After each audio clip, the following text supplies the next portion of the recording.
ఎన్నో ఉద్యమాలు జరిగినాయి. మీరు జర్నలిస్టులు కూడా చేసింది. తెలంగాణ జేఏసీ పెట్టి జర్నలిస్టులు కూడా పోరాటం చేసింది.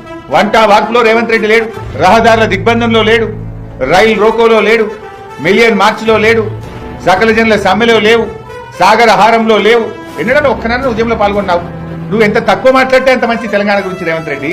నువ్వు ఎంత ఎక్కువ మాట్లాడితే నీ యొక్క ద్రోహ చరిత్ర, ఆ 2 కళ్ళ సిద్ధాంతి సేవలో నువ్వు ఉన్న పాత జ్ఞాపకాలన్నీ మాకు గుర్తొస్తున్నాయి. అసలు తెలంగాణ గురించి మాట్లాడే నైతిక హక్కే రేవంత్ రెడ్డికి లేదు. ఏం చేసినావు నువ్వు తెలంగాణ ఉద్యమం కోసం? ఒక్క కేసైనా ఉన్నది అని మీద? మా మీద 350 కేసులు ఉంటాయి. ఆ రోజు 350 కేసులు ఉంటాయి మా మీద. అరెస్ట్ అయ్యి జైళ్లలో ఉన్నాం మేము ఆ రోజు.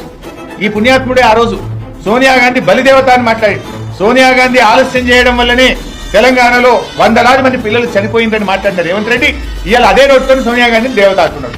ఉద్యమానికి అడుగడుగున వెన్నుపోటు పడిచి ఇప్పుడు నువ్వు తెలంగాణ ఉద్యమం గురించి చెప్తే ఇంతకంటే దౌర్భాగ్యం ఇంకోటి ఏముండదు. ఏదో అధికారం ఉంది కదా అని చెప్పి మిడిసిపాటుతో నువ్వు చెప్పిందే చరిత్ర అవుతుంది అనుకుంటున్నావు.